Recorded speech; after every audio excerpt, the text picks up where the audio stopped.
Today cinema நேயர்களுக்கு வணக்கம். நான் உங்கள் தமன். தொட்டால் தொடரும் படத்தில் கதாநாயகன் நான் நடிச்சிட்ருக்கேன். இந்த படம் துவார் சந்திரசேகர் ப்ரொடியூஸ் பண்ணியிருக்காரு, கேபிள் சங்கர் டைரக்ட் பண்ணியிருக்காரு. இந்த படம் என் கூட அருந்ததி, வின்சென்ட் அசோகன், பாலாஜி, இப்படி ஒரு நல்ல ஒரு ஸ்டார் கேஸ்ட் இருக்குது. ஒரு பிரமாதமான மூவி ஜானர், ரொமான்டிக் த்ரில்லில் தான் இந்த படத்தோட ஜானர். ரொம்ப வித்தியாசமான நாட் இந்த படத்தில். ஸோ அந்த சென்ட்ரல் கருவை சுற்றி தான் இந்த படம் first half and second half நகரும். அந்த சீக்வன்ஸஸ் யாருமே எக்ஸ்பெக்ட் பண்ணாத மாதிரி ஒரு இன்ட்ரோல் பிளாக் இருக்கும். அந்த ஒரு விஷயத்துக்கு தான் இந்த படம் நான் அக்செப்ட் பண்ணேன். இத்தனைக்கும் அந்த சீக்வன்ஸ் வந்து எனக்கு கிடையாது, ஹீரோயினுக்கு நடக்கும். ஸோ செகண்ட் ஹாஃபில் வந்து நான் எப்படி அதில் இன்வால்வ் ஆகி அதை எப்படி அவங்கள அதில் வந்து மீட்க போகிறேன்றதான் கதை.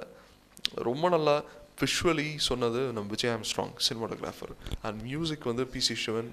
சாங்ஸ், பிஜிஎம் எல்லாத்துலேயுமே வந்து இந்த மூவியை ஒரு ப்ளசண்ட்டாக லைக் என்ன சொல்கிறது, ஒரு நல்ல ஒரு எக்ஸ்பீரியன்ஸ் பண்ண வச்சது மியூசிக் டைரக்டர் தான் சொல்லணும். அண்ட் படத்தோட கொரியோகிராஃபர் வந்து Ashok Raj master and fight master, knock out master. இவங்க எல்லாரும் வந்து இந்த மூவிக்கு அவ்வளோ பெரிய ஹெல்ப் பண்ணியிருக்காங்க. ஏன்னா இது மேஜர் ஆக்ஷன் சீக்வன்சஸ் இருக்குது, 3-4 இருக்குது. சேசிங் தான் அதில் மேக்ஸிமம். அந்த சேசிங் வந்து பார்க்குறதுக்கு அவ்வளோ பிரம்மாண்டம், அவ்வளோ அழகாக இருக்கும். அதுக்கு முக்கியமான காரணம் வந்து மாஸ்டர் தான். அண்ட் படம் வந்து ஒரு சுவாரஸ்யமான ஒரு 2 மணி நேரத்துக்கு உங்களை எங்கேயுமே போர் அடிக்காமல் ஒரு அழகான படமாக வரப்போகுது. அவசியம் பாருங்கள், தியேட்டரில் போய். டுடே சினிமா நேயர்களுக்கு வணக்கம். நான் fight master knock out Nandha பேசுகிறேன்.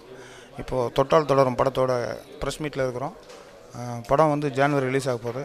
படம் வந்து பார்த்திங்கன்னா நம்ம எஃப்சிஎஸ் கம்பெனி துவார் சந்திரசேகரன் தயாரிப்பில் 5வது படமாக இருக்குது.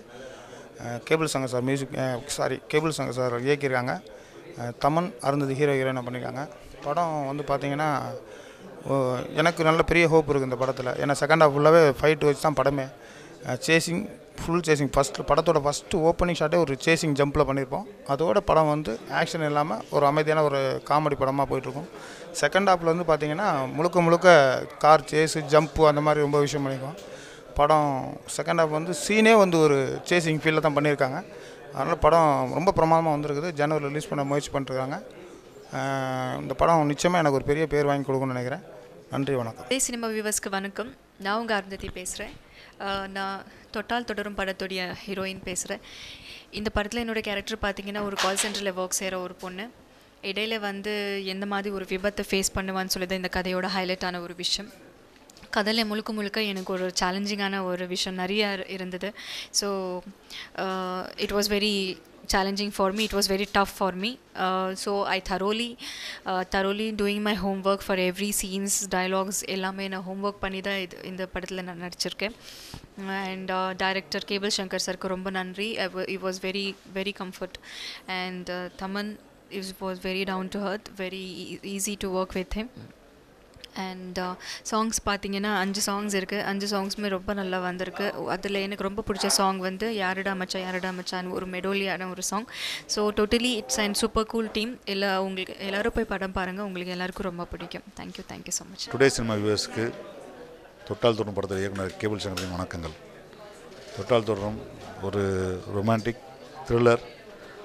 தமன், அருந்ததி, பிசி சிவன் இசையமைப்பாளர், விஜய் ஆம்ஸ்ட்ராங் ஒளிப்பதிவாளர், வின்சென்ட் அசோகன் சார், விஜய் அவங்களாம் நடிச்சிருக்காங்க. என்னுடைய இது முதல் படம் எனக்கு ரொம்ப சிறப்பாக வந்திருக்கு. உங்களுடைய ஆதரவும் அன்பும் எனக்கு தேவை. இந்த படம் தேட்டரில் பார்த்துட்டு சொல்லுங்கள். ஜனவரி மாதம் இந்த படம் ரிலீஸ் ஆக போகுது.